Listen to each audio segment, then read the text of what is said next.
on to our next story. This is from The Hill. Obama warns of challenge in tracking lone wolf terrorists. They're still going with this narrative that these two boys were lone wolves, that there was no connection to the government whatsoever, even though we've got government connections up the wazoo, CIA and FBI.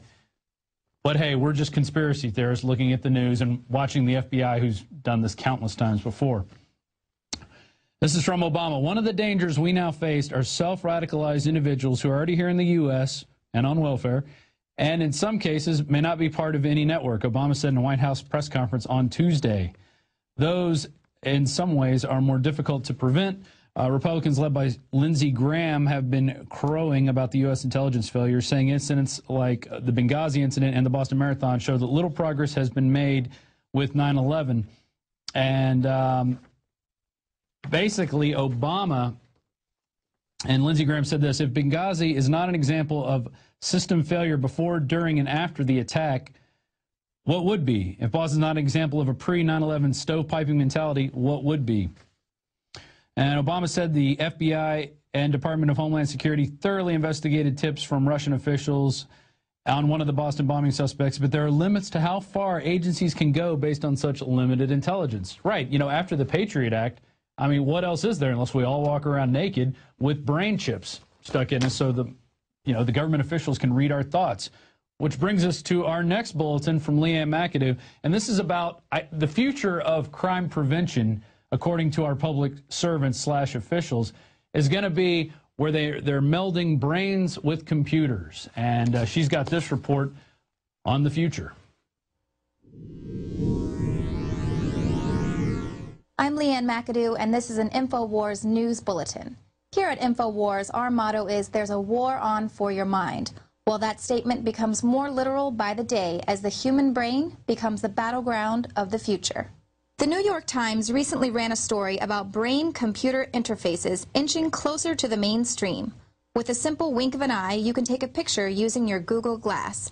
A mere thought about a human emotion allows you to sift through Flickr photo albums. You can chase zombies or play Tetris on your iPhone, all by using your mind as the joystick. And for now, attaching some sort of cybernetic device to your head to scan your brainwaves.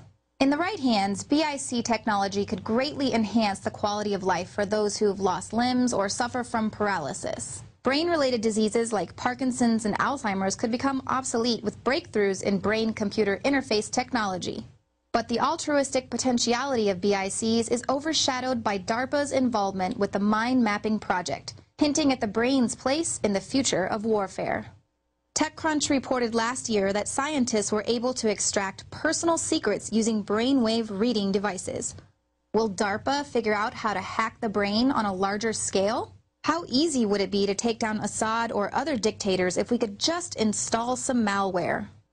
Thanks to the cultural permanence of iPhones, computers, and now Google Glass, it'll be easier than ever to penetrate the human mind, which has no firewall. The youngest generation and their perpetual connectedness are the most susceptible to the shadow government. Visit the InfoWars store and pick up a copy of Cats in Black for a fun way to teach your kids about surveillance. I'm Leanne McAdoo, and this has been an InfoWars news bulletin. There you go, the brain interface, and it's coming soon. Soon they're going to be flying drones with their brains. They're going to be controlling land drones with their brains. I mean, the future is here, is now, and unfortunately it's only going to be used for these insane purposes of killing people and destroying things. Visit Infowars.com and PrisonPlanet.com.